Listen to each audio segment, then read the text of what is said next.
I am the broker, the owner-broker of Keys Realty Group, which is a real estate office that's located right off of Linwood in Indiana. And our main focus is to create homeowners in the urban core. I've been a real estate broker for 15 years this past February, but I was always an individual broker out of my home. And then a couple years ago, I became ill, and I was in a program that, it was a leadership program for brokers. And they kept saying how minorities and African Americans weren't homeowners. And there's really nobody who's focusing on giving them the education and stuff that they needed. So I decided to open the office on Linwood to focus on the urban core. Before we knew it, then this. Well, it was not that building though. It was that church. It was a church, right? Right, it was a church right across there, the street right. from the grocery store. Right, it was a church there. And the carver was in the basement of the church. Right. They later on got that building. The back of the building. Yeah, that building that you're talking about now, that Christian, urban Christian. But Carver itself started in that church. Right. Are there any developments or anything planned besides the senior living facility that they're going to turn the school into? Are you aware of? Any more development? Well, yeah, developers are coming in, talking to us monthly about certain properties, that they want to fix up in the neighborhood. Mm-hmm. We also got Habitat that's building houses, and that was one of the things, on the new homes, is that most of the new homes that's being built in Vineyard now, they are building them on, land, like I said, where people moved away from. And Habitat are building them, and the people, they are building them for people.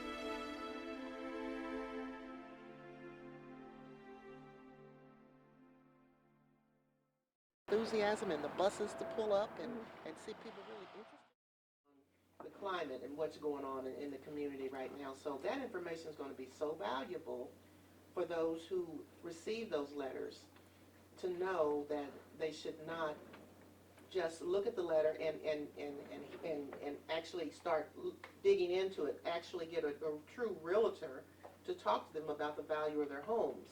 I think that's the first step they should take.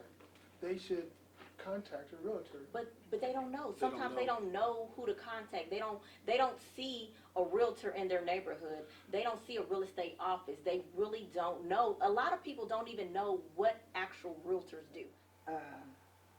We got a long way to go to get more young people involved. Now what happens is, so as she mentioned, we had a lot of the older people. Those older people were significant to the Voting Rights Act, significant to civil rights movement. Yeah. Some of them were secretaries to Freedom Inc. and or CDC of KC, and they worked really hard for the development of our community. Now we have these younger groups and this younger generation, some of which are in your profession, some of which are working in city offices, and they would like to see better, they would like to do better, but again, we fall into that. Who has time for this, There's never enough time for anything. Never enough time. You have to do it. Yeah, you just have to do it. So, we are here today with the infamous Pat Clark, the president of the Oak Park Neighborhood Association.